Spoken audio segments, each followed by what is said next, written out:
Hello दोस्तों। नमस्ते भाई, कैसे हैं आप लोग? Good evening. कैसा महसूस कर रहे हैं मेरे प्यारे दोस्त आप लोग? मजा में? तो कल मैंने आपको पढ़ाया था बच्चों कॉन्ग्रुएंसी यानी कि सर्वांग समता, और आज मैं आपको कॉन्ग्रुएंसी पर बेस्ड क्वेश्चंस करवाऊंगा। ठीक है भाई, कल मैंने पूरी क्लास में आपको थ्योरी और कंसेप्ट ही समझाया था। कल देखिए, कल सैटरडे है, वैसे आज तो लास्ट क्लास होती है, पर मैं कल भी आपकी क्लास लूंगा क्योंकि फिर संडे है। संडे के बाद मंडे को नवमी है और फिर उसके बाद दशहरा है। आपकी 3 दिन की छुट्टियां रहेंगी, पर कल मैं आपकी क्लास लूंगा। ठीक है, चलो शुरू करते हैं। छठा सवाल। Triangle X Y Z similar है, कॉन्ग्रुएंट है एलएमआर के। एक्स वाई जेड है, ये ट्राइंगल एलएमआर ऐसे बना हुआ टेढ़ा सा। ये दोनों सर्वांग सम है।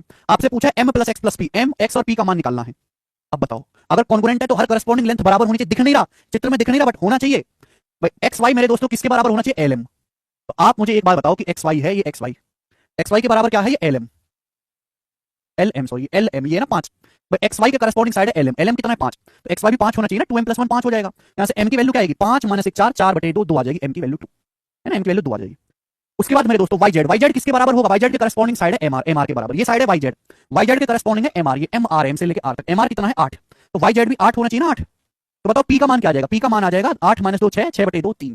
पी का मान 3 आ गया। अब मेरे प्यारे भाई ये बताओ, एक्स जेड के करस्पॉन्डिंग साइड क्या है? L R. एक्स जेड के करस्पॉन्डिंग है एल आर। अब एक्स जेड 7 है, एक्स जेड, तो एल आर भी 7 होना चाहिए। 7 आ गया मेरे दोस्तों, 7। एल आर भी 7। अगर एक्स जेड 7 है तो एल आर भी 7 होगा। अगर 2x - 1 7 है तो एक्स का मान क्या आएगा? 7 और 1 8, 8/2 4, 4 आएगा। तीन तीनों का सम आएगा 2 4 6 3 9 9। इस सवाल का आंसर था सी ऑप्शन। इस सवाल में कुछ भी नहीं है, केवल करस्पॉन्डिंग लेंथ को बराबर करना है। किसी छोटे बालक को भी बोलोगे तो वो भी बराबर कर देगा। ठीक है ना, छोटे बालक को भी बराबर करने को कहोगे आप। अगला सवाल लेंगे हम। सवाल नंबर है दोस्तों आपके सामने यहां पर 7। जवाब दीजिएगा स्टूडेंट्स, इस सवाल का क्या आंसर है? यस, अब देखो ये जो सवाल है 2020 के मेंस के एग्जाम का पूछा हुआ है, ये वाला क्वेश्चन। जवाब दीजिएगा भी इस सवाल का क्या आंसर है। आपके सामने चित्र दिया है एबीसी और पीक्यूआर। ये 2x है, ये आपका 70 डिग्री है, ये 70 डिग्री है, ये x + 20 डिग्री है। आपसे पूछा एंगल ए का मान बताओ। एंगल ए का मान पूछा है, जवाब देंगे बच्चों, फटाफट बताओ। और कुछ नहीं दिया सवाल में। दो ट्रायंगल दिए 7 70, ये आपको दिया है। अगर आप गौर से देखो दोनों जो ट्रायंगल हैं, ये साइड 7 है, ये 8 है, ये 7 है, ये 8 है, दो साइड बराबर है, बीच का एंगल सेम है। ये 70 डिग्री, ये 70 डिग्री, दो साइड बराबर हैं, बीच का एंगल सेम है। तो साइड एंगल साइड की प्रॉपर्टी से कॉन्ग्रुएंट सर्वांग सम बन गए। साइड एंगल साइड की प्रॉपर्टी से दोनों ट्रायंगल कॉन्ग्रुएंट बन गए कि नहीं बन गए? दो साइड बराबर होंगे, बीच का एंगल सेम है, 7 8 70, कॉन्ग्रुएंट बन गए। जब कॉन्ग्रुएंट हो तो हर करस्पॉन्डिंग एंगल भी सेम होगा। आपको यहाँ पे केवल एंगल निकालना है। अब यहाँ 8 सेंटीमीटर के सामने 2x है, यहाँ 8 सेंटीमीटर के सामने x + 20 है, यानी कि 2x ही x + 20 के बराबर है। ये 2x ही x + 20 के बराबर है। अगर 2x बराबर x + 20 है, 2x का मान x + 20 है, तो x की वैल्यू क्या आएगी? 20 डिग्री।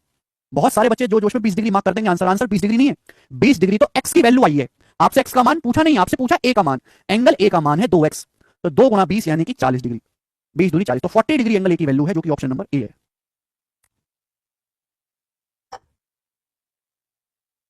बस इतना सा सवाल था। ये मेंस के पेपर का पूछा हुआ सवाल है, देख लो आप खुद। कहां जा रही है दुनिया? ऐसा मेंस पूछेगी तो लौट क्या करेंगे बताओ? सवाल नंबर 8 करके बताएंगे स्टूडेंट, इस क्वेश्चन का क्या आंसर फटाफट करेंगे सब। सुबह हमने अब भी गलती कर दी भाई, गलती ना करें बिल्कुल भी। करके बताओ बच्चों इसका क्या आंसर है। सब लोग जवाब दें हमें, सब लोग जवाब दें।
बी सी जी।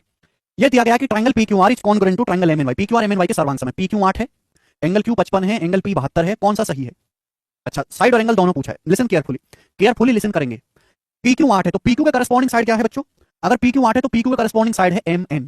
तो एम एन 8 होना चाहिए, यानी कि ये आंसर नहीं हो सकता, ये आंसर नहीं हो सकता। अब 55 72 तो देखिए, अगर एंगल पी 72 है तो एम 72 होगा। अगर एंगल पी 72 डिग्री है तो एम जो है 72 होगा। एम यहाँ पे 53 है, ये भी गलत है, ये भी गलत है मेरे प्यार। अगर एंगल पी 72 है तो एम भी 72 होगा। एम 53 दे रखा, ये गलत है। तो यानी कि जब 3 ऑप्शन गलत हो गए तो जो बचा वही सही होगा ना। जब 3 ऑप्शन गलत हो गए तो जो चौथा बचा वो सही है। तो ऑप्शन से करना है, इस सवाल को पूरा करना ही नहीं है। समझ में? आप कहोगे सर कैसे वाई 53 हुआ कैसे, पर ये तो बताओ। आप बताओ, अगर एंगल पी 72 है, क्यू 53 है, पी क्यू आर त्रिभुज है, तो एंगल आर क्या होगा? किसी भी ट्राइंगल के तीनों एंगल का सम 180 होता है। तो 180 में से इन दोनों को घटा देंगे, 55 प्लस 72 127। 180 में से 127 माइनस कर देंगे तो कितना आ जाएगा? 53। तो एंगल आर की जो वैल्यू है वो 53 डिग्री आ जाएगी। अब एंगल आर के करस्पॉन्डिंग एंगल कौन सा है? आर के करस्पॉन्डिंग एंगल है वाई। अगर एंगल आर 53 डिग्री है तो वाई भी 53 डिग्री होगा। इस वजह से वाई का मान 53 डिग्री है। समझ में आया? आप बोलोगे हाँ जी सर। ठीक है स्टूडेंट्स, भाई पी क्यू आर तीनों का सम 180 होना चाहिए। पी 72 है, क्यू 55 है, तो आर कितना बचा? 53 निकालना पड़ेगा, दिया नहीं निकालना पड़ेगा। अगर एंगल आर 53 है तो आर के करस्पॉन्डिंग एंगल है वाई, एंगल वाई भी 53 डिग्री का होगा। ठीक है बच्चों, आप बोलोगे जी बिल्कुल सही। ये सवाल ऐसे हैं जिनमें आपको कोई चित्र नहीं बनाना पड़ेगा। सवाल नंबर 9 बिल्कुल ऐसा ही है, बस अलग लैंग्वेज में लिखा हुआ है, अलग डाटा। इसको खुद से ट्राई करिएगा बैठ के घर पे। ठीक है ना? सवाल नंबर 9 ये बनाएंगे जी। अगला क्वेश्चन 10 नंबर बनाओ, बनाए बच्चों सवाल नंबर 10।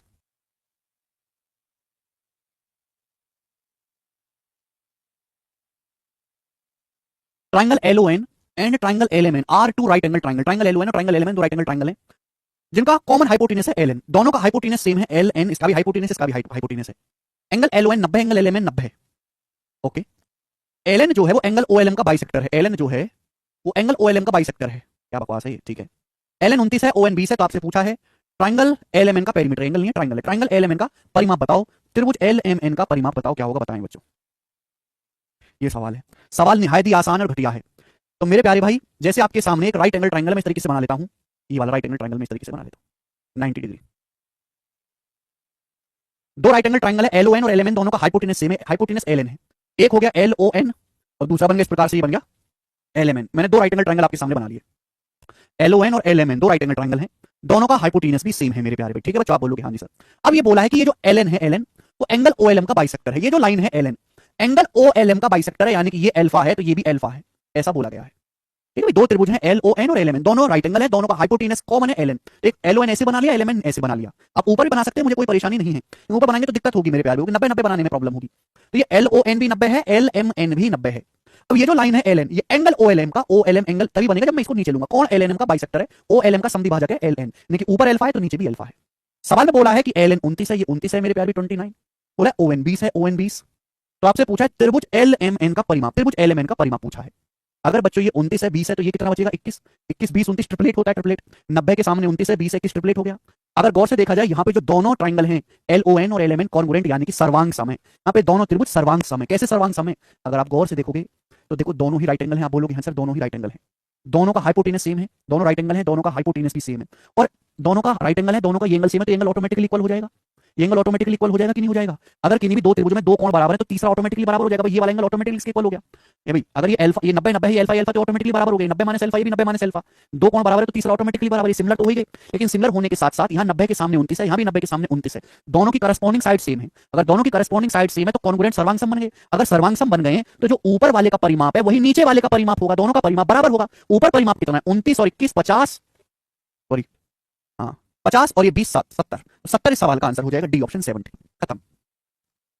जो परिमाप ऊपर वाले का है वही नीचे वाले का, ऊपर का परिमाप 70 है, तीनों भुजाओं का योग, नीचे वाले का भी 70 ही होगा, समाप्त। इतना सा सवाल था, मुझे लगता है सब बालक पकड़ पाए हैं क्लियरली। आगे चलेंगे, ये बताओ बच्चों। नेक्स्ट क्वेश्चन 11वां सवाल।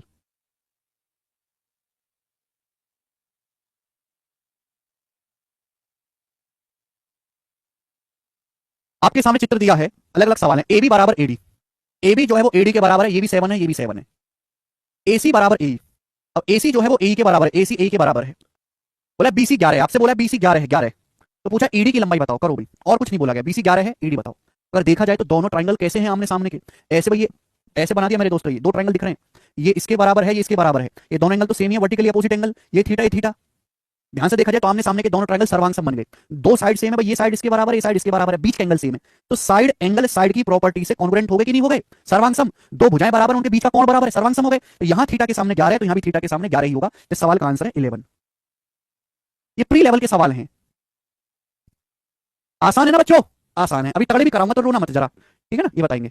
सवाल नंबर 12 करके बताओ बच्चों, इसका क्या आंसर है? फटाफट सब लोग करिए। सारे प्री लेवल के सवाल हैं, अभी बनाओ जल्दी से, क्या उत्तर है? देखो कैसे उड़ उड़ के आंसर बता रहे हो प्री के सवालों में, ठीक है ना? अभी मेंस के भी आएंगे, बनाइए जल्दी।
अरे वाह, सब लोगों का लगभग बराबर ही आंसर आ रहा है 273। बस प्राची का लगा रहा है 202, 302, बाकी सबने 273 बताया। अमन भाई भी गलत बता रहे हैं। दो लोग छोड़ के सबका ठीक है, बहुत बढ़िया। आपके सामने चित्र दिया है, बोला है ए बी डी बी के बराबर है, ए सी डी सी के बराबर है, दो साइड बराबर है। अगर ध्यान से देखो, ये साइड इसके बराबर है, इसके ये तो कॉमन है, ये तो ऊपर नीचे दोनों ट्रायंगल में कॉमन साइड है बीसी, तो इसका मतलब दोनों ऊपर नीचे के ट्रायंगल कॉन्ग्रुएंट सर्वांगसम बन गए कि नहीं? बिल्कुल एक जैसे। भाई ये भुजा ए बी बी डी के बराबर है, ए सी डी सी के बराबर है, बीसी दोनों में कॉमन है, तो तीनों भुजाएं बराबर होगी, तो साइड साइड साइड एसएसएस की प्रॉपर्टी से कॉन्ग्रुएंट बन गए। अब बोलोगे हाँ जी सर बन गए। अब आपको बोला है एंगल ए बी डी 58। अब ए बी डी 58 है तो आधा आधा हो जाएगा। अगर ये पूरा एंगल 58 है तो ऊपर नीचे बराबर बराबर होगा, ये भी 29 डिग्री होगा, ये भी 29 डिग्री होगा, होगा कि नहीं होगा? 58 है अगर पूरा एंगल तो आधा आधा ऊपर नीचे सेम होगा ना, कॉन्ग्रुएंट है। एंगल डीबीसी, डीबीसी, डीबीसी मतलब ये वाला एंगल, ये 2x - 4 बता रहे हैं। अगर ये 2x - 4 है तो 2x कितना आ गया? 2x का मान आ गया जी यहां से 29 + 4 33 डिग्री। 2x की वैल्यू आ गई 33 डिग्री, ठीक। एंगल डीसीबी 63, डीसीबी ये 63 डिग्री, 63 डिग्री। डीसीबी ये एंगल 63 डिग्री का दिया है, 63 डिग्री। बोला है angle ACB y + 15, ACB, ACB मतलब ये एंगल y + 15। अगर ये 63 डिग्री है तो ये भी तो 63 डिग्री होगा। अभी करस्पॉन्डिंग एंगल है ना इस साइड के, भाई से इस भुजा के सामने 63 है तो सेम इसी भुजा के सामने भी 63 डिग्री का होगा। अब एसीबी, एसीबी यानी कि ये एंगल आपको कितना दिया है? y + 15 डिग्री दिया है, तो y + 15 बराबर 63 है, तो y का मान क्या होगा? 63 में से 15 घटाएंगे 48, तो y का मान 48 डिग्री आ गया। मुझे x और y का मान निकालना था, यहां रख दो। मैंने 2x की वैल्यू डायरेक्ट निकाली 33, क्योंकि 2x की वैल्यू डायरेक्ट आपको रखनी है यहां पर 33 डिग्री। y कितना है? 48, 48 का 5 गुना, 48 पंजे 240, 240 में 33 ऐड करूंगा, 273 डिग्री सवाल का आंसर है, बी ऑप्शन 273 डिग्री। समझ में आया?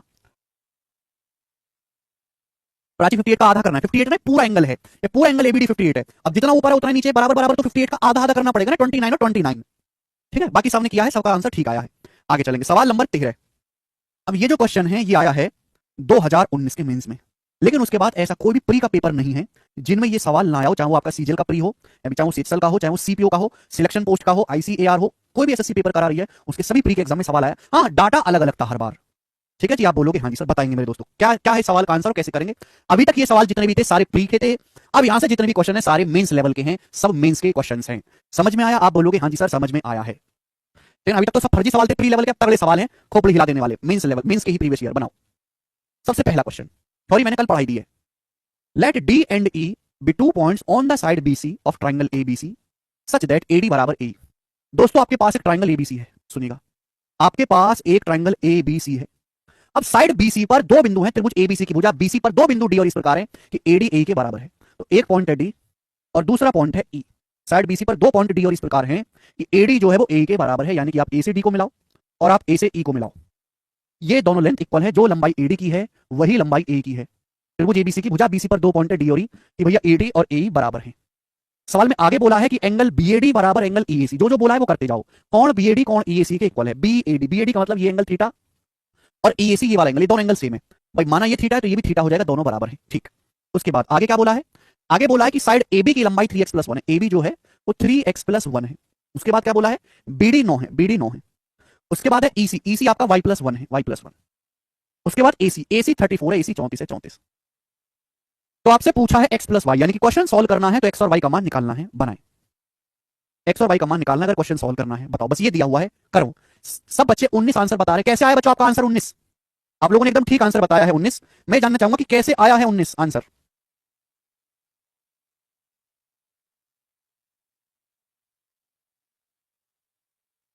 देखो अगर गौर से देखा जाए तो यहां पे जो दो ट्रायंगल बने, ये ट्रायंगल एडीबी और दूसरा एईसी, दोनों सर्वांग है। कैसे? भाई ट्रायंगल एडीई में दोनों साइड बराबर है तो दोनों एंगल सेम होगा, ये दोनों एंगल सेम होगा। भाई अगर ये एंगल अल्फा है तो ये भी अल्फा होगा, ये एक्सटीरियर एंगल अल्फा है, ये थीटा है, तो ये कितना बचा?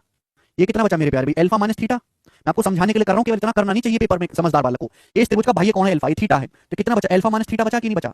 यानी कि गौर करने वाली बात यह है कि भाई एक्सटीरियर एंगल सेम है, ये अंदर वाला एंगल सेम है, तो ये भी सेम बचा ना, ये दोनों सेम बचे कि नहीं? ये और ये बराबर हो जाएगा। आप बोलोगे हाँ जी सर, लिखना नहीं है पागलों की तरह, पागल करते हैं कि जो कौन ये होगा मेरे प्यारे भाई, सेम वही एंगल ये वाला होगा, ठीक है भाई। आप बोलोगे ये दोनों एंगल तो बराबर है, क्यों बराबर है? आइसोसेलेस ट्रायंगल, समद्विबाहु त्रिभुज एडी, समद्विबाहु त्रिभुज, दोनों दो साइड बराबर है, दोनों कोण बराबर। अब एक्सटीरियर एंगल में से ये घटाएंगे तो जो ये आएगा वही ये आएगा। अब आप यहाँ पे दो त्रिभुज देखो, ये वाला त्रिभुज, त्रिभुज एडीबी और एईसी, ये दोनों ट्रायंगल कॉन्ग्रुएंट हो गए, सर्वांगसम। कैसे सर्वांगसम? सर्वांगसम ऐसे हुए कि भाई दो कोण बराबर हैं, ये तीसरा तो है ही, ये तीसरा भी बराबर है, ये तीसरा ऑटोमेटिकली इक्वल है। अब जब यहाँ पे तीनों कोण बराबर हैं और इस एंगल के सामने यहाँ पर एडी है, इस एंगल के सामने यहाँ ए है, करस्पॉन्डिंग साइड सेम है। अगर दो सिमिलर ट्रायंगल में करस्पॉन्डिंग साइड सेम है तो कॉन्ग्रुएंट बन जाते हैं। या इस एंगल के सामने एडी, यहाँ इस एंगल के सामने ए, एडी ए बराबर है, तो यानी कि दोनों ट्रायंगल सर्वांगसम हुए कि नहीं? आप बोलोगे हाँ सर हो गए सर्वांगसम। जब सर्वांगसम हो गए तो हर करस्पॉन्डिंग लेंथ सेम होगी। बताओ भैया ग्रीन के सामने 3x+1 है या ग्रीन के सामने 34 है बराबर होगा, लेकिन 3x+1 34 है, तो x का मान क्या आएगा 34 - 1 33/3 11। भैया थीटा के सामने 9 है या थीटा के सामने y+1 है, तो y+1 9 आएगा, तो y का मान आ गया 8, तो x + y आएगा 11 8 19, सी ऑप्शन आंसर है 19। ठीक है जी, बताओ। वेरी गुड, सब बच्चों का आंसर है। आगे चलेंगे, सब लोग अपनी कॉपी में हेडिंग डालेंगे मेरे दोस्तों, isosceles triangle, isosceles triangle.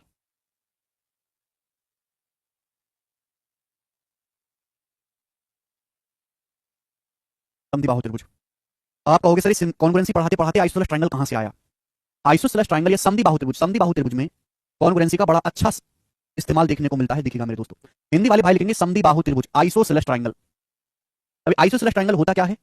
Isosceles triangle एक ऐसा ट्राइंगल जिसकी दो भुजाएं बराबर हो, ए बी और ए सी, उसको हम कहते हैं आइसोसेलेस ट्राइंगल। जैसा कि यहां पर दिखाया गया है कि एक त्रिभुज है जिसमें दो साइड बराबर है, ए बी और ए सी, तो इसको हम समद्विबाहु त्रिभुज कहते हैं, समद्विबाहु त्रिभुज।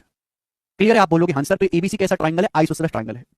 अब मैं आपको यहां से कंसेप्ट दिखाऊंगा, अभी तक मैंने केवल आपको बताया था कि भाई ऐसा होता है, कारण आज मैं आपको बताऊंगा, ठीक है ना? कारण नहीं, हम इस्तेमाल भी करते आ रहे हैं पर कारण नहीं पता। अगर इस समद्विबाहु त्रिभुज में यहां पॉइंट ए से मैं परपेंडिकुलर डालता हूं, मैं पॉइंट ए से साइड बीसी पर लंब डालता हूं, परपेंडिकुलर डालता हूं, एडी मैंने अपनी मर्जी से परपेंडिकुलर डाला भाई साहब, 90 डिग्री परपेंडिकुलर डाला मेरे दोस्तों।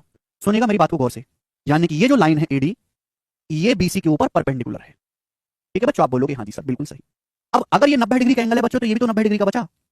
आपको यहाँ पे दो ट्रायंगल दिखाई दे रहे हैं, एक ट्रायंगल है एडीबी, दूसरा ट्रायंगल है एडीसी, दोनों राइट एंगल है। आपको यहाँ पे दो ट्रायंगल दिखाई दे रहे हैं, एक राइट एंगल एडीबी, दूसरा राइट एंगल ट्रायंगल, दूसरा समकोण त्रिभुज एडीसी। अगर गौर से देखा जाए तो क्या ये दोनों राइट एंगल ट्रायंगल कैसे हैं? ये दोनों राइट एंगल ट्रायंगल एक दूसरे के कॉन्ग्रुएंट यानी कि सर्वांग सम है। आप बोलोगे सर कैसे कैसे, कुछ भी सर हैं, बना लो बेवकूफ हमें। मैंने कहा भाई देख, दोनों राइट एंगल है, 90 डिग्री के सामने दोनों का हाइपोटेनस सेम है। सवाल में दिया हो कि A B A C, already दिया गया है कि समद्विबाहु त्रिभुज है, ए बी ए सी बराबर है, 90 के सामने दोनों का हाइपोटेनस सेम है। दोनों ही त्रिभुजों में ये वाली भुजा कॉमन है, ये वाली भुजा तो दोनों त्रिभुजों में है, एबीसी में भी एडीसी में भी एक साइड सेम है, एक साइड दोनों में सेम है, तो आरएचएस की प्रॉपर्टी से कॉन्ग्रुएंट हो गए कि नहीं? आप बोलोगे सर ये कॉन्ग्रुएंट, इनके पिताजी भी कॉन्ग्रुएंट, दोनों कॉन्ग्रुएंट बन गए, सर्वांग सम। जब ये दोनों त्रिभुज सर्वांग सम बन गए तो सारे अंग समान, सब कुछ सेम होगा। आप बोलोगे सर सब कुछ सेम कर दो, सर सब कुछ सेम, रुको मत। तो मैं कहता हूं भाई मेरे, ये अगर एडी है, एडी के सामने अगर यहां थीटा है, तो भाई एडी के सामने यहां ये भी थीटा होगा कि नहीं होगा?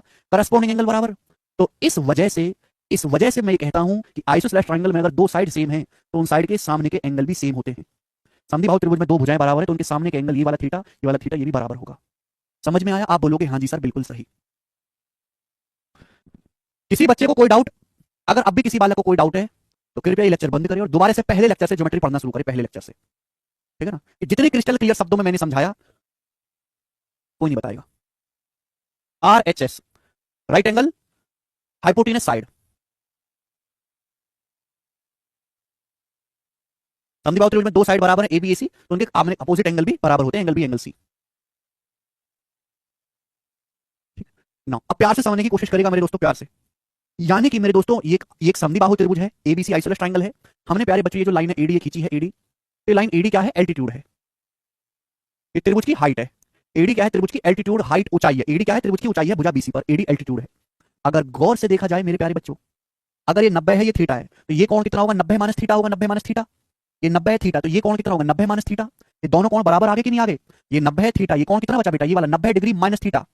इस वाले त्रिभुज में देखो ये 90 है थीटा, कितना बचा? 90 डिग्री माइनस थीटा। तो ये दोनों कोण बराबर हो गए, यानी कि लाइन एडी क्या बन गई? ये लाइन एडी एंगल बाइसेक्टर भी हो गई, एंगल बाइसेक्टर। ये लाइन एडी एंगल बाइसेक्टर, कोण समद्विभाजक भी बन गई। आप बोलोगे जी सर बहुत बढ़िया बनी है सर, ये एकदम गोरी गोरी, ये लाइन एडी एंगल बाइसेक्टर भी बन गई। क्लियर? अगर आप गौर से देखो ये दोनों ट्रायंगल यहां और ये सर्वांग सम है, ये दोनों कोण बराबर है। इस एंगल के सामने जो बीडी है सेम वही इस एंगल के सामने यहाँ डीसी होना चाहिए, होना चाहिए कि नहीं होना चाहिए? तो यहाँ इस एंगल के सामने जो बीडी है वहां सेम इस एंगल के सामने डीसी भी होगा। यानी कि मेरे दोस्तों बीडी किसके बराबर बन गया? डीसी के। अगर बीडी डीसी के बराबर बन गया तो डी क्या है? ये जो डी है ये साइड बीसी का मिड पॉइंट है। अगर डी साइड बीसी का मध्य बिंदु है और मिड पॉइंट को हम अपोजिट वर्टेक्स से मिला रहे, मध्य बिंदु को इसी भुजा के मध्य बिंदु को सामने वाली शीर्ष से मिलाने वाली लाइन, यानी कि ये एडी मीडियन यानी कि मध्य का भी बन गया, तो एडी मीडियन भी बन गई। आप बोलोगे सर गोरी मीडियन, एडी जो है वो मीडियन भी बन गई, कोई परेशानी? आप बोलोगे नहीं सर। ठीक, अगर मैं इस लाइन एडी को देखूं तो ये है भुजा बीसी, ये जो लाइन एडी है भुजा बीसी पे परपेंडिकुलर भी है, भुजा बीसी को बाइसेक्ट समद्विभाजित भी कर रही है। मैंने आपको बताया है कि ये जो लाइन बीसी है, एडी जो है, ये जो एडी है ये इस पे लंब भी है, 90 डिग्री का कोण भी बना रहा है, और बीसी को ये समद्विभाजित भी कर रहा है, बीडी डीसी भी बराबर है। तो लाइन एडी क्या है? बीसी का लंब समद्विभाजक, लंब समद्विभाजक या परपेंडिकुलर बाइसेक्टर ऑफ बीसी। ये ऑलरेडी मैंने आपको पढ़ाई थी सारी परिभाषाएं क्या क्या होती हैं, परपेंडिकुलर बाइसेक्टर ऑफ बीसी। यानी कि आइसोसेलेस ट्राइंगल में, समद्विबाहु त्रिभुज में चारों काम ये अकेली ही लाइन करती है। यही लाइन माध्यिका है, यही लाइन कोण समद्विभाजक है, यही लाइन हाइट है, यही लाइन साइड बीसी का परपेंडिकुलर बाइसेक्टर है, लंब समद्विभाजक। तो आइसोसेलेस ट्राइंगल की खास बात यह है कि चारों सेंटर जो मैं आगे आपको पढ़ाऊंगा, incentre, circumcentre, orthocentre, centroid, वो चारों इसी लाइन पर होंगे, इसी एक लाइन पर होंगे। मैं आगे आपको पढ़ाऊंगा भी ये बात। ठीक है मेरे प्यारे बच्चों, आप बोलोगे सर बहुत बढ़िया, ऑस्कर गोज टू यू। ठीक है ना, ये होता है मेरे प्यारे भाई कंसेप्ट, बहुत अच्छा इस्तेमाल है। अब इसके आगे मैं आपको समझाना चाहता हूं most important concept, most important. ठीक है, इसका मैं सवाल में इस्तेमाल करूंगा। देखो अगर हम आपके सामने स्केल एंड ट्राइंगल बनाए, स्केल एंड ट्राइंगल, स्केल मतलब ऊट पटांग ट्राइंगल, इसकी भुजाएं सब छोटी बड़ी हों। अब ये 7 है, ये 11 है, और ये जो है आपका 13 है। ठीक है भाई, सब साइड जो है छोटी बड़ी है, ये बारे मान लेते हैं। ठीक है भाई, वो लोगों को तकलीफ नहीं। अगर मैं इसकी एल्टीट्यूड खींचूंगा तो एल्टीट्यूड अलग होगी, मैं इसकी माध्यिका खींचूंगा, माध्यिका अलग होगी, मैं इसका एंगल बाइसेक्टर खींचूंगा अलग होगा, मैं इसका परपेंडिकुलर बाइसेक्टर खींचूंगा, परपेंडिकुलर बाइसेक्टर अलग होगा। चारों चीजें अलग अलग होंगी। अगर कोई स्केलन विषम बाहु त्रिभुज, विषम बाहु त्रिभुज यानी कि जिसकी तीनों भुजाएं अलग अलग हो, हाइट अलग है, माध्यिका अलग है, एंगल बाइसेक्टर अलग है, साइड का परपेंडिकुलर बाइसेक्टर लंब समद्विभाजक अलग है। परपेंडिकुलर बाइसेक्टर ये होता है, ठीक है, जैसे आपके पास एक ट्राइंगल है, triangle ABC, scale and triangle है, विषम बाहु त्रिभुज, तीनों भुजाएं अलग अलग हैं। परपेंडिकुलर बाइसेक्टर क्या होता है? साइड बीसी का, साइड बीसी का मध्य बिंदु से परपेंडिकुलर लाइन खींच दो, ये होता है perpendicular bisector. This is perpendicular bisector. जरूरी नहीं कि पॉइंट ए से जाए, समझ में? आप बोलोगे हाँ जी सर बिल्कुल सही, ठीक है ना। तो इंपॉर्टेंट कंसेप्ट ये है मेरे दोस्तों कि अगर किसी भी सवाल में, दुनिया के किसी भी सवाल में, किसी त्रिभुज में, अगर आपको किसी त्रिभुज में ए बी सी कोई त्रिभुज है, एक लाइन खींची है, अगर ये लाइन आपको परपेंडिकुलर भी बोल दी और यही लाइन आपको माध्यिका भी बोल दी, तो आप क्या कह सकते हो? बताओ जल्दी से, क्या होगा फिर यहां से, बताओ बताएं। अगर किसी त्रिभुज में मेरे प्यारे भाई ये सेम लाइन आपकी हाइट भी है और सेम ही लाइन आपकी माध्यिका भी है, तो इसका मतलब गारंटी से कि ये ट्राइंगल एबीसी आइसोसेलेस होगा, आइसोसेलेस होगा। कि आइसोसेलेस एक ऐसा ट्राइंगल है जिसमें सेम लाइन मेरे प्यारे भाई ये काम करेगी। समद्विबाहु त्रिभुज में ही हो सकता है कि ये लाइन हाइट भी हो जाए और माध्यिका भी हो जाए मेरे प्यारे भाई, और किसी ट्राइंगल में नहीं होगा। तो आप तुरंत कहेंगे कि सर ये ट्राइंगल आइसोसेलेस बन जाएगा, समद्विबाहु बन जाएगा। ठीक है ना, गलती मत करिएगा, मैं खूब इस्तेमाल करूंगा आगे मेंस के सवाल, प्री के नहीं, प्री का तो कर चुके आप मामला। एक आइस, ये ट्राइंगल है मेरे दोस्तों, इसमें लाइन एल्टीट्यूड भी है, लंब भी है, और ये एंगल बाइसेक्टर भी है। तो जहां भी आप देखोगे तो आप तुरंत क्या कहोगे कि भाई ये सेम लाइन लंब भी है और यही सेम लाइन एंगल बाइसेक्टर भी है। ये तभी पॉसिबल है जब त्रिभुज कैसा हो? आइसोसेलेस, यानी कि एबीएसी बराबर होगा, एबीएसी बराबर होगा ऑटोमेटिकली। इक्विलेटरल में भी होगा ऐसा, पर इक्विलेटरल बने ये त्रिभुज गारंटी नहीं है, गारंटी नहीं है, बट आइसोसेलेस होगा। अरे इक्विलेटरल में भी ये सेम लाइन चारों काम करती है, इक्विलेटरल में भी सब होता है, लेकिन इक्विलेटरल बन जाए ऐसा जरूरी नहीं है, लेकिन आइसोसेलेस बनेगा ये कंफर्म है। तो कंफर्म बात पे ध्यान दो, इक्विलेटरल समबाहु त्रिभुज में भी same line, median, altitude, angle bisector, perpendicular bisector होती है। ये ट्राइंगल इक्विलेटरल भी हो सकता है, सकता है, सकता है, गारंटी नहीं है, लेकिन आइसोसेलेस गारंटी से होगा। समझ में आया? तो ध्यान किस पे देंगे? आइसोसेलेस। क्यों मेरा खून जलवाते हो तुम लोग? क्यों मेरा तुम खून जलवाते हो? हैं? सूख सूख के कांटा हो गया हूं मैं, बोल बोल के। 41 किलो वजन रह गया है मेरा। हैं? डॉक्टर रोज 1 लीटर खून चढ़ाता है तब जिंदा रहता हूं मैं, बताओ। किसने बोला राजन जी?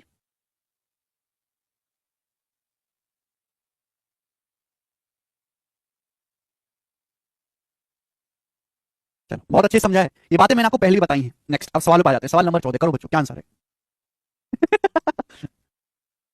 सवाल नंबर 14 करिए जी, अच्छा सवाल आपके सामने। 2022 के मेंस के पेपर में आया था सवाल। मैंने पहले बोला कि सारे सवाल मेंस लेवल के, प्री के सवाल तो आप और के काटो, प्री के सवाल में तो आप ऐसे काटो शेर निकल के आते हो, मेंस के सवाल में आप आपके घुटने हिल जाते हैं। हाँ जी मनोज, बिल्कुल नहीं आना योगेश। सर आप ऑफलाइन भी पढ़ाते हो क्या? हाँ प्रिंस साहब, ऑफलाइन भी पढ़ाता हूँ, मैं पढ़ाता था। और एक दिन क्या हुआ कि मैं समझा रहा था, 3-4 वाले पढ़ नहीं रहे थे, तो सामने रखी थी कुर्सी, मैंने कुर्सी उठाकर उनके सर पे दे मारी। सब खूनो खान हो गया कोचिंग में माहौल, सब मैनेजमेंट डर गया, कहेगा सर आप मत पढ़ाओ, आप वायलेंट हो जाते हो। मैं कहा वायलेंट होंगे, बालक पढ़ेगा नहीं तो मैं बंदूक छोड़ा दूंगा, बाल काट लूंगा उनके, दौड़ा दौड़ा के कोचिंग में पीटूंगा, मुर्गा बनाऊंगा उनको। प्यार से पढ़ने वाले बालक नहीं है ये, यूरोप के बालक नहीं, हमारे इंडिया के, यूरोप के। ऐसे कुछ करा जाए उनको, ना पढ़े तो बेल्ट से मारो, सिंपल सी बात, कांपने ना लगे जब तक। मेरे ऐसे उग्र व्यवहार से सब डर गए। फिर मैंने कहा कि बच्चों की जान को अगर सलामत रखना है तो मुझसे दूर रखो, ठीक है? ये बताइएगा सवाल नंबर 14।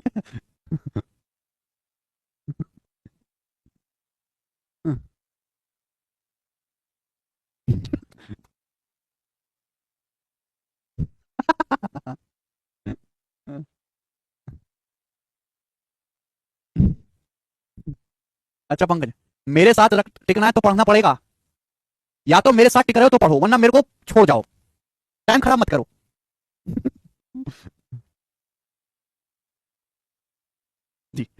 करो बेटा सवाल करो, तुम सवाल। हम भी तो देखे तुम मीन्स के सवाल को कैसे करते हो। प्री में तो शेर बनते हो तुम, शेर।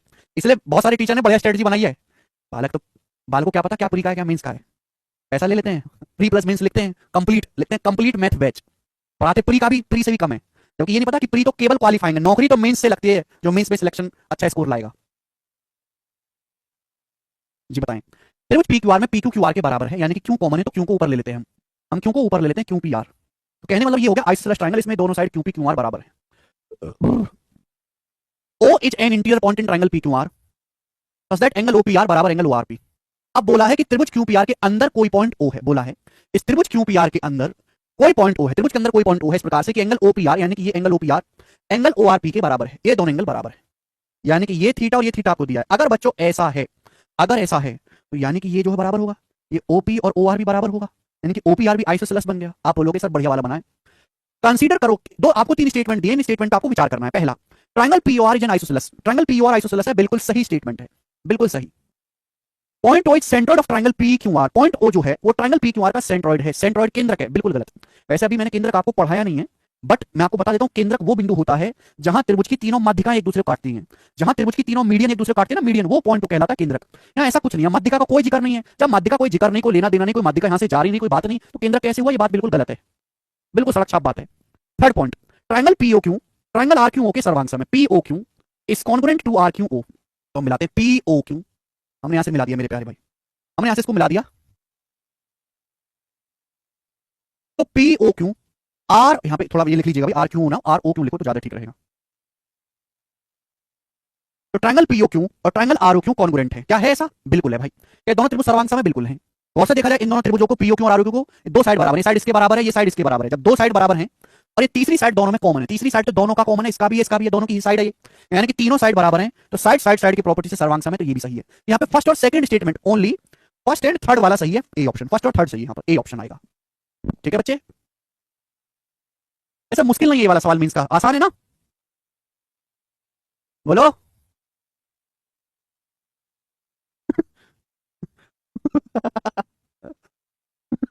अचानक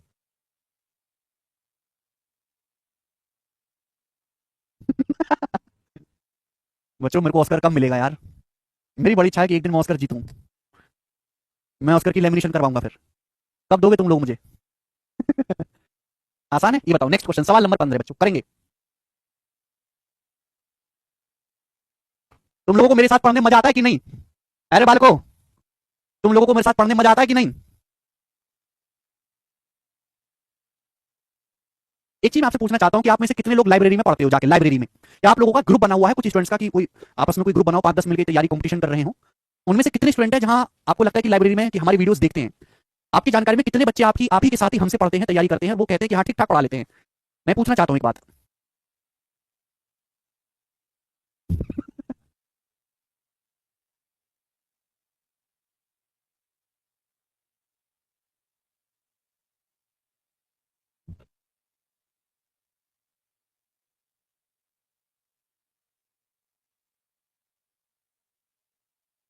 आप में से जो जितने भी बच्चे लाइब्रेरी में जाते हैं सभी नहीं जा पाते, कितने स्टूडेंट हैं जो हमसे पढ़ाई करते हैं?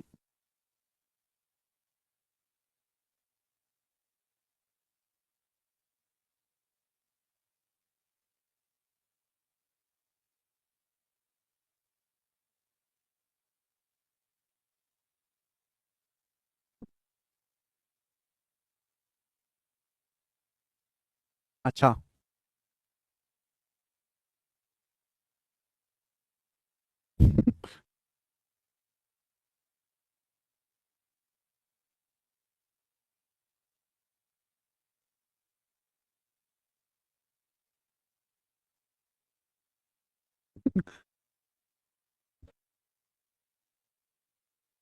चलो कोई बात नहीं, टाइम वेस्ट मत करो, सवाल पे आते हैं। ठीक है, मुझे पता चल गया क्या क्या कह रहे हैं। चलिए प्यारे बच्चे, सवाल देखिएगा। ट्रायंगल एबीसी में एडी बीसी के परपेंडिकुलर है, बी एसी के परपेंडिकुलर है, एडी बीई एक दूसरे को एफ पर काटते हैं, बीएफ बराबर एसी, तो एंगल एबीसी का मान। देखो बच्चों, तो ये सवाल भी मेंस के पेपर का है। जब ये पहली बार आया होगा तो बच्चों को, देखो मैंने तो सवाल कई साल से करवा रहा हूं, तो मुझे ऑलरेडी पता है इसका सॉल्यूशन क्या होगा, कैसे चित्र बनेगा। लेकिन पहली बार सवाल आया होगा तो बच्चों को 2-3 बार मिटाना पड़ा होगा चित्र बनाने के लिए। ठीक है जी, सुनिएगा, ध्यान से सुनिएगा मेरे दोस्तों। जैसे आपके सामने ट्रायंगल एबीसी है, एबीसी कर लेंगे, आसान सवाल है, मुश्किल नहीं है वैसे, थोड़ा सा बस आपको दिमाग लगाना है। त्रिभुज एबीसी में एडी बीसी पे परपेंडिकुलर है, तो ये जो लाइन है एडी, ये परपेंडिकुलर होगी, बीसी पर। उसके बाद क्या बोला है, बीई एसी पे परपेंडिकुलर है। तो ये जो लाइन है मेरे दोस्तों बीई, बीई ये एसी पे परपेंडिकुलर होगी, ये लाइन बीई एसी पे परपेंडिकुलर है, दो परपेंडिकुलर है एडी और बीई, ये एक दूसरे को एफ पर काटते हैं। एडी और बीई एक दूसरे को कहां काटते हैं, पॉइंट एफ पर काटते हैं। बोला है बीएफ बराबर एसी, बीएफ एसी के बराबर है। तो देखो ये बीएफ ये वाला है, ये वाली लेंथ यहां से यहां तक, और एसी ये वाला है, एसी ये वाला है, ये दोनों बराबर है। आपसे पूछा एंगल एबीसी का मान, एंगल एबीसी मतलब बच्चों ये वाला एंगल आपसे पूछा है, टोटल एंगल आपसे पूछा है, बनाए। अब देखो दो साइड है बिल्कुल एक दूसरे से अलग थलग, दो साइड है बिल्कुल एक दूसरे से अलग थलग। त्रिभुज एबीसी है, एडी बीसी पे लंब है, बीई एसी पे लंब है, ठीक है भाई। दोनों परपेंडिकुलर एफ पर काट रहे हैं, बीएफ है एसी बराबर, एंगल एबीसी पूछा है, दो साइड बिल्कुल एक दूसरे से अलग थलग हैं, दोनों ही राइट एंगल में आ रही हैं। भाई ये 90 डिग्री है, ये भी 90 डिग्री है मेरे प्यारे भाई, देखो ध्यान से, ये 90 डिग्री है, ये भी 90 डिग्री है, देखो दोनों ही राइट एंगल। आप बताओ मेरे प्यारे भाई ये एसी कौन से ट्रायंगल में आ रहा है, ट्रायंगल एडीसी में। ये बीएफ कौन से ट्रायंगल में आ रहा है, ट्रायंगल बीडीएफ में, बीडीएफ में। दोनों राइट एंगल हैं, दोनों का हाइपोटेनस सेम है। अगर गौर से देखा जाए तो दोनों कॉन्ग्रुएंट है, सर्वांग सम। आप कहोगे सर कैसे, भाई दोनों राइट एंगल सटा के नहीं दिख रहे आपको, सटे हुए आप कहीं से भी शुरू हो जाओ। मैंने मान लिया कि माना ये थीटा है, माना ये थीटा है, तो ये 90 है, तो कितना होगा 90 minus theta, theta 90, 90 minus theta. आप बोलोगे सर थीटा 90, 90 माइनस थीटा। अब बच्चों ये थीटा है, ये 90 डिग्री है, 90 है, तो फिर ये कितना बनेगा, ये कितना बनेगा, ये वाला आप बताओ। थीटा 90, ये 90 माइनस थीटा। आप बोलोगे sir 90 minus theta, 90 minus theta, ये 90, तो ये कितना आएगा थीटा। तो दो त्रिभुज दिखाई दे रहे हैं, theta 90, 90 minus theta, theta 90, 90 minus theta. Clear है, आप बोलोगे हाँ जी सर एकदम क्लियर है। अगर आप इन दोनों त्रिभुजों को देखो, मैं हटा दे रहा हूं थोड़ी देर के लिए, मुझे इसकी कोई जरूरत नहीं, आपको बेटर समझ में। दो त्रिभुज theta 90, 90 minus theta, theta 90, 90 minus theta, ठीक है भैया। दोनों ही तीन एंगल सेम है, सिमिलर हो गए, लेकिन दोनों ट्रायंगल सिमिलर तो हो गए, तीन एंगल सेम है, लेकिन सिमिलर होने के साथ साथ यहां 90 के सामने इसका हाइपोटेनस, यहां 90 के सामने इसका हाइपोटेनस बराबर है, दोनों की करस्पॉन्डिंग साइड सेम है, दोनों की करस्पॉन्डिंग साइड भी सेम है, यानी कि कॉन्ग्रुएंट त्रिभुज बन गए, सर्वांग सब बन गए। कैसे बन गए, कॉन्ग्रुएंट ट्रायंगल बन गए, कॉन्ग्रुएंट। और अगर एक कॉन्ग्रुएंट ट्रायंगल बन गए हैं बच्चों, तो हर करस्पॉन्डिंग लेंथ बराबर होगी। भाई यहां थीटा के सामने यहां पर बीडी है, यहां थीटा के सामने बीडी है, और यहां थीटा के सामने एडी, ये भी बराबर आ जाएगा, बीडी एडी बराबर आ जाएगा। थीटा के सामने यहां बीडी है, इस वाले में थीटा के सामने एडी है, बराबर आ जाएगा। यानी कि एडी और बीडी बराबर हो गया। जब एडी बीडी बराबर हो गया तो आप मुझे ये बताओ कि ये कोण कितना बचा, ये वाला कोण, ये कोण आ जाएगा मेरे प्यारे भाई, फिर ये वाला कोण 45 डिग्री। ये है राइट एंगल 90 है। अगर किसी समकोण त्रिभुज में ये दोनों भुजाएं बराबर हैं तो दोनों कोण भी बराबर हो जाएंगे, 45 45 90 है। ये आइसोसेलेस राइट एंगल ट्रायंगल बन जाएगा, समद्विबाहु समकोण त्रिभुज बन जाएगा। तो ये कोण कितने का आएगा, पूरा एबीसी 45 डिग्री का। ए ऑप्शन सवाल का आंसर है ए।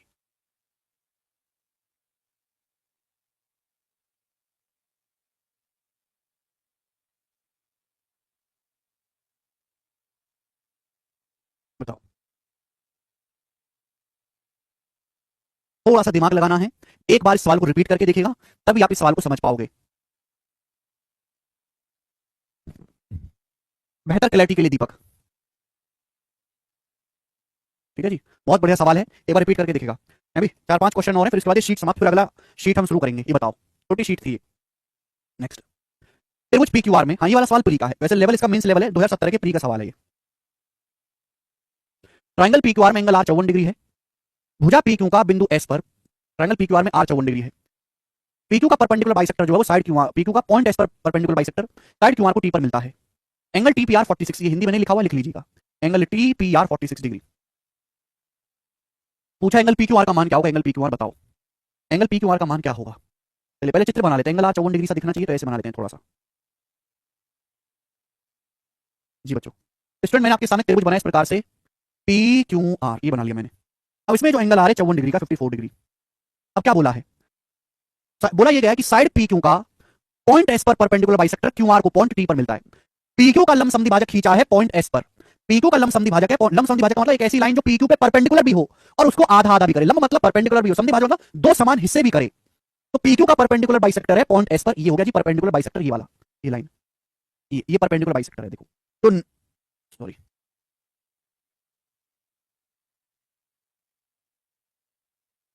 अगर खींचता ठीक से, ये खींच देता हूं, ये हो गया मेरे दोस्तों। एस पर परपेंडिकुलर बाइसेक्टर, देखो परपेंडिकुलर भी यानी कि 90 डिग्री का एंगल है, ये 90 डिग्री का एंगल है मेरे दोस्तों, और बाइसेक्टर भी है। ये साइड क्यू आर को पॉइंट टी पर जाके मिलता है। पी क्यू का एस पर परपेंडिकुलर बाइसेक्टर 90 डिग्री का एंगल है, और साइड क्यू आर को जाके कहां पे मिलता है, पॉइंट टी पर आपको जाके मिलता है। बोला टी पी आर 46, तो टी से पी को मिला दो, टी से पी को मिला दो। ये जो एंगल टी पी आर है 46 डिग्री का, 40 डिग्री का। तो आपसे पूछा बताओ P Q are, P Q are आपसे ये वाला कौन पूछा है, वाला कौन कितना होगा, जवाब देंगे। बहुत बेसिक सवाल बन गया आप लोगों के लिए, बस ध्यान सुनो भाई। हमने तो आपको ये पढ़ा है, इस ट्रायंगल को देखो, टी पी क्यू को देखो, त्रिभुज टी पी क्यू को देखो, त्रिभुज टी पी क्यू को देखो, देखो जरा इस त्रिभुज को। अगर आप गौर से देखोगे तो ये लाइन आपकी परपेंडिकुलर है, यही लाइन आपकी बाइसेक्टर कर रही है, मीडियन भी है। ये लाइन पॉइंट एस पर परपेंडिकुलर भी है, मीडियन भी है। तो ये त्रिभुज पी क्यू मैंने भी पढ़ा है, किसी त्रिभुज में कोई लाइन परपेंडिकुलर बाइसेक्टर दोनों है तो समद्विबाहु त्रिभुज होता है, समद्विबाहु। यानी कि जो ट्रायंगल पी क्यू आइसोसेलेस होगा, आइसोसेलेस यानी कि ये लेंथ और ये लेंथ बराबर होगी मेरे प्यारे भाई। आइसोसेलेस ट्रायंगल होगा, आइसोसेलेस ट्रायंगल है तो ये वाला कोण थीटा है, तो ये वाला कोण भी थीटा होगा, और तीनों कोणों का योगफल बनना चाहिए 180। अगर 54 और 40 तीनों का सम 180, 54 + 40 है 100, 5 4 9, हाँ 100, तो बचा 80, तो दोनों बराबर होंगे 80, आधा आधा, ये भी 40 डिग्री, ये भी 40 डिग्री, 80 का आधा 40 40 डिग्री, तो 40 डिग्री सवाल का आंसर हो जाएगा बी ऑप्शन 40 डिग्री। 50 डिग्री नहीं आएगा, 40 आएगा। त्रिभुज पीटी क्यों कैसा बन गया मेरे दोस्तों? आइसोसेलेस, क्योंकि सेम लाइन आपकी परपेंडिकुलर भी है और मीडियन भी है। जब आइसोसेलेस हो गए तो दोनों कोण बराबर हो जाएंगे, टी पी क्यू में थीटा थीटा, तीनों का सम 180, 54 40 100 हो गया, तो 85, दोनों बराबर बराबर 40 40। अच्छा सवाल है, आसान था ये वाला, ठीक है ना? ये वाला अच्छा है, बनाएंगे। करो जी, सवाल का क्या आंसर है? बढ़िया सवाल है। Triangle AD is perpendicular to the internal bisector of angle ABC, of triangle ABC. AD जो है, देखो पहले तो सवाल की लैंग्वेज पढ़ना ही, समझना ही जंग है। त्रिभुज एबीसी में लाइन एडी जो है वो एंगल एबीसी के अंतः कोण संधि भाजक पर लंब है। तो सबसे पहले मेरे प्यारे भाई हम आपके सामने जो है इस प्रकार से एक ट्राइंगल बनाते हैं, ट्राइंगल एबीसी, ठीक। अब एंगल एबीसी, लाइन एडी जो है, लाइन एडी वो एंगल एबीसी के अंतः कोण संधि भाजक पर लंब है। तो ये हमने खींचा मेरे दोस्तों इसका एंगल बाइसेक्टर, एंगल बाइसेक्टर हमने खींचा है। तो लाइन एडी जो है मेरे दोस्तों, एडी इस पे परपेंडिकुलर है। देखो चित्र नहीं बन पाए सही से, नहीं बन पाए ना, फीलिंग के साथ समझाऊंगा, फीलिंग के साथ ऐसे बनाओ जरा।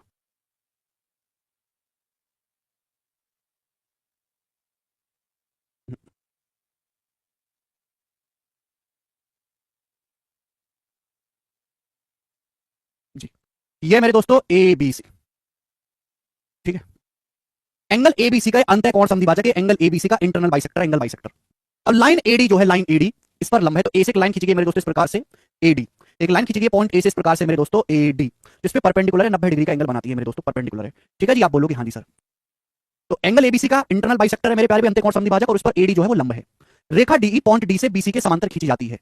अब एक लाइन है मेरे दोस्तों डीई, एक लाइन है डीई जो खींची जाती है मेरे दोस्तों पॉइंट डी से बीसी के समांतर, बीसी के समांतर एक लाइन खींची जाती है मेरे दोस्तों, डीई लाइन खींची जाती है, डीई बीसी के समांतर, ठीक है। बोला एसी की लंबाई, जो एसी को पॉइंट टी पर मिलती है, एसी की लंबाई 16 है, तो आपसे ए की लंबाई पूछा है, एसी की लंबाई 16 है, ए की लंबाई आपसे पूछा है। जवाब दीजिएगा इस सवाल का क्या आंसर होगा फटाफट, और कुछ नहीं दिया है, ठीक बनाया मैंने चित्र। लाइन एडी जो है एबीसी के अंतः कोण संधिभाजक पर लंब है, लाइन डी पॉइंट डी से खींची जाती है बीसी के समांतर, जो एसी को पॉइंट टी पर मिलती है, एसी 16 है, ए पूछा गया है। जवाब देंगे बच्चों, करो करो स्टूडेंट, जवाब देंगे। इससे आसान सवाल बन नहीं सकता। अगर आप गौर से देखो, ये जो लाइन है एंगल बाइसेक्टर है ए बी सी का, और ये जो है लाइन बी डी पर ये परपेंडिकुलर। अगर मैं इसको आगे बढ़ा लूं मेरे दोस्तों, आगे ऐसे आगे बढ़ा लूं थोड़ा सा ऐसे, सपोज ये पॉइंट है पी, आपको दिख नहीं रहा वैसे, आपको लग नहीं रहा, पर मान लीजिएगा वो चित्र ऊबड़ खाबड़ सा है। मैंने आपको क्या पढ़ा है कि अगर किसी त्रिभुज में सेम लाइन एंगल बाइसेक्टर भी हो जाए और एल्टीट्यूड भी हो जाए, एंगल बाइसेक्टर भी हो जाए और 90 डिग्री भी हो जाए, तो यानी कि त्रिभुज कैसा बन जाएगा फिर? आइसोसेलेस ट्रायंगल, समद्विबाहु त्रिभुज बन जाएगा। आप बोलोगे हाँ जी सर। तो ये जो ट्रायंगल है ए बी पी, मैंने इसको आगे बढ़ा अपनी मर्जी से, ये लाइन एंगल बाइसेक्टर भी है और ये लाइन आपकी परपेंडिकुलर यानी कि एल्टीट्यूड भी है। ये लाइन मेरे दोस्तों कौन समद्विभाजक भी है और ये लाइन आपकी जो है लंब भी है। इसका मतलब ये ट्रायंगल कैसा हो जाएगा? आइसोसेलेस। आइसोसेलेस ट्रायंगल है तो जो ये लेंथ होगी मेरे दोस्तों वही ये लेंथ होगी। आप बोलोगे हाँ जी सर, होगी कि नहीं होगी? अभी जो ये लेंथ होगा वही ये लेंथ होगा। आप बोलोगे हाँ सर। यानी कि पॉइंट डी क्या बन जाएगा? पॉइंट डी जो है मिड पॉइंट हो जाएगा एपी का मध्य बिंदु। ये ट्रायंगल आइसोसेलेस हो जाएगा, है भाई। आइसोसेलेस का मतलब परपेंडिकुलर, ये मीडियन, ये लाइन अगर एंगल बाइसेक्टर है तो मीडियन, ये परपेंडिकुलर है तो मीडियन भी होगा, मीडियन भी होगा तो एडीडीपी बराबर होगा, मध्य का भी होगा, सब कुछ यही होगा। ये एंगल बाइसेक्टर, यही एल्टीट्यूड है, ये मध्य का भी होगा, एडीडीपी बराबर है। तो मिड पॉइंट से अगर मैं पैरेलल लाइन खींचता हूं, पैरेलल लाइन मिड पॉइंट से मैं इसके पैरेलल लाइन खींचता हूं, तो अपोजिट साइड को भी मिड पॉइंट पर ही जाके मिलेगा, यानी कि दोनों लेंथ बराबर होंगी। Convergence of mid point theorem से इस त्रिभुज को देखो एपीसी को, मिड पॉइंट से अगर मैं पैरेलल लाइन खींचता हूं तो अपोजिट साइड को भी मिड पॉइंट पर जाके मिलेगा। अगर एसी 16 है तो ए कितना बचेगा? 8, और ये भी 8, तो ए की लंबाई 8 होगी। डी ऑप्शन आंसर है 8। बहुत जबरदस्त सवाल है। एडी एंगल बाइसेक्टर पे परपेंडिकुलर है बेटा, एबीसी का एंगल बाइसेक्टर खींचा है हमने, एंगल एबीसी के अंतः कोण समद्विभाजक पर लंब है एडी। ये एबीसी का एंगल बाइसेक्टर है और एडी इस पे परपेंडिकुलर, ये 90 है। सवाल पढ़ो ढंग से, काफी अच्छा सवाल था मेरे दोस्तों, दिमाग लगाने वाला, ठीक है। मींस का सवाल है, प्रीवियस ईयर। ये बनाएंगे एक और अच्छा सवाल आपके सामने 18। करो जल्दी से, क्या उत्तर है इस सवाल का? बनाए बनाए जल्दी से,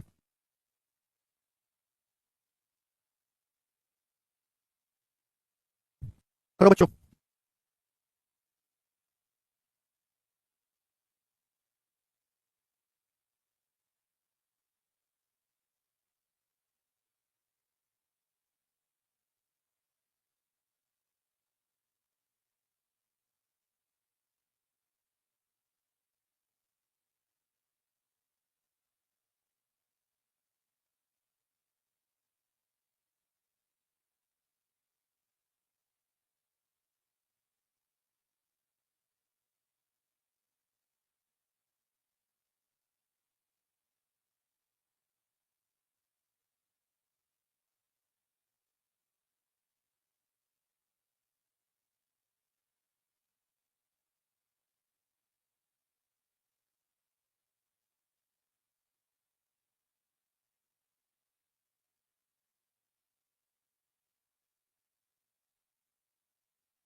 चलिए भाई, अगला सवाल। ट्राइंगल एबीसी में साइड एबी का मिड पॉइंट एम है।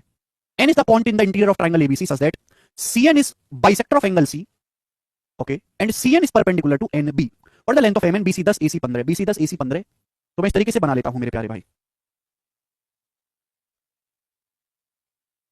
ठीक है बच्चों। तो ये हो गया मेरे दोस्तों, बी सी 10 सेंटीमीटर है और ये हो गया एसी 15। एसी को थोड़ा बड़ा बना लेते हैं 15। ठीक, कोई परेशानी आप बोलो इसमें? नहीं। अब ध्यान सुनिएगा, ट्रायंगल एबीसी में साइड एबी का मिड पॉइंट एम है, तो एबी का मध्य बिंदु हो गया एम। ठीक, उसके बाद जल्दी जल्दी करो। एन एक ऐसा पॉइंट है जो ट्रायंगल एबीसी के अंदर है, सीएन एंगल सी का बाइसेक्टर है। तो भाई एन एक ऐसा पॉइंट है जो ट्रायंगल एबीसी के अंदर है, और ये जो सीएन है, सीएन जो है मेरे प्यारे भाई, ये एंगल सी का बाइसेक्टर है। ट्रायंगल एबीसी के अंदर है, सीएन जो है बाइसेक्टर है। CN is perpendicular to NB, और आपने एन से बी को मिला दो। ये जो लाइन सीएन है एनबी पे परपेंडिकुलर है, 90 डिग्री का एंगल है, 90 डिग्री का। सीएन जो है वो एनबी पे परपेंडिकुलर है। आपसे पूछा है एमएन की लंबाई क्या होगी, एम से एन तक की लेंथ पूछा है। जवाब दो कैसे करेंगे। अगर केयरफुली लिसन करोगे, ये लाइन एंगल बाइसेक्टर भी है, परपेंडिकुलर भी दिख रही है। अगर मैं इसको आगे बढ़ा लूं, आगे सपोज मैंने आगे बढ़ा लिया, ये पॉइंट आपका हो गया मेरे दोस्तों यहाँ पर सपोज डी पॉइंट। मैंने ऐसा क्यों किया, अगर आप यहाँ पे गौर से देखेंगे तो पता ये चलेगा कि भाई इस ट्रायंगल बीसीडी को देखो, बीसीडी को, ये लाइन एंगल बाइसेक्टर भी है, ये लाइन एल्टीट्यूड भी है, तो सेम यही लाइन मध्य का भी बनेगी, क्योंकि ये ट्रायंगल कैसा बन जाएगा, बीसीडी आइसोसेलेस बन जाएगा। ये एंगल बाइसेक्टर भी है, ये देखो 90 डिग्री का एंगल हाइट भी है, तो लाइन मध्य का भी बनेगी, तो जो बीएन होगा वही एनडी होगा। आप बोलोगे हाँ जी सर मध्य का भी बनेगी। और ये ट्रायंगल कैसा बन जाएगा, आइसोसेलेस। आइसोसेलेस होने का मतलब अगर 90 के सामने 10 है तो यहाँ 90 के सामने ये भी 10 ही आएगा, 10। ये पूरी साइड है 15, तो ये डीए कितना बचा, 5, 10 5 15। आपसे पूछा एम और एन के बीच की दूरी, एम एन के बीच की दूरी, तो ये एम एन है, एम से एन को मिलाओ, ये एम एन है। अगर आप गौर से देखोगे, केवल इस ट्रायंगल को देखो, ट्रायंगल बी डी ए को या ट्रायंगल बी ए डी को देखो, ये साइड बीडी का मिड पॉइंट है एन, ये साइड एबी का मिड पॉइंट एम, तो मिड पॉइंट को मिलाने वाली जो लाइन है मिड पॉइंट थ्योरम से ये 5 है, ये 5 का आधा होगी 2.5, तो 2.5 सवाल का आंसर था, ए ऑप्शन करेक्ट है 2.5।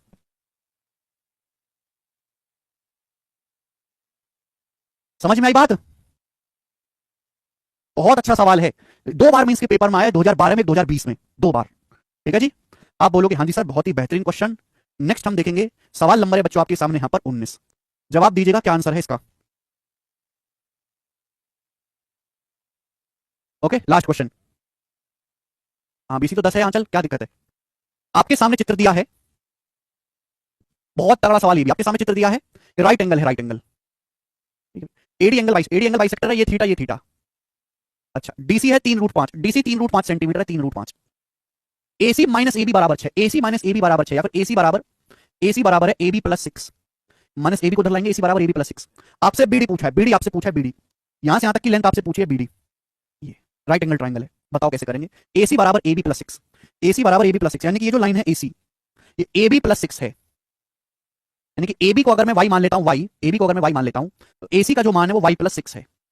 अगर आपको याद हो तो जब मैं आपको ज्योमेट्री की दूसरी शीट पढ़ा रहा था तो मैंने आपको ये बताया था कि दुनिया में कोई भी सवाल आ जाए जहां एक साइड की वैल्यू दो साइड का सम दिया हुआ है, सम, वहां उस साइड को ब्रेक करना है, तोड़ना है, तोड़ दो। या एसी का जो मान है, एसी का, मैंने एबी को वाई मान लिया, वाई, जैसे कि बार बार एबी ना लिखना पड़े, एसी का मान, एबी का मान अगर वाई है तो एसी का मान है वाई प्लस 6, तो इस एसी की जो वैल्यू है दो साइड का सम है, तो एसी को ब्रेक करना पड़ेगा। एसी पर कोई पॉइंट आप ऐसा ले लो अपनी मर्जी से पी कि भाई ये आपका वाई हो जाए और ये आपका 6 हो जाए, 2 वाई और 6 में ब्रेक कर दोगे, टोटल कितना होना चाहिए, वाई प्लस 6 होना चाहिए टोटल।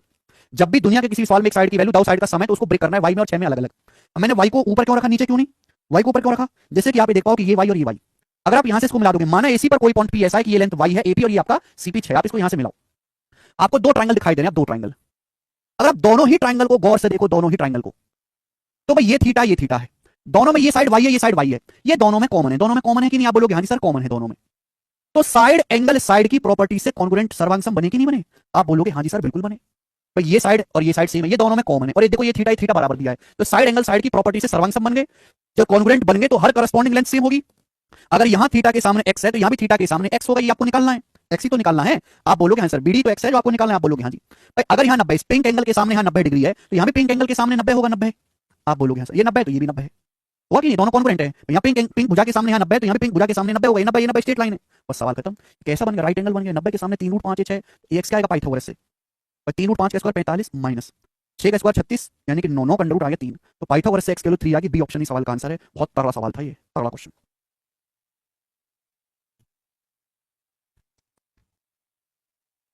थोड़ी सी बुद्धि का इस्तेमाल आपको इस सवाल में करना है, ज्यादा नहीं, थोड़ी ही। ठीक है भाई, चलिए, तो ये है आज की क्लास, आज इतना ही। कल मैं आपको पढ़ाऊंगा सेंटर ऑफ ट्राइंगल, कल क्लास होगी आपकी इसी टाइम। चलिए बाय।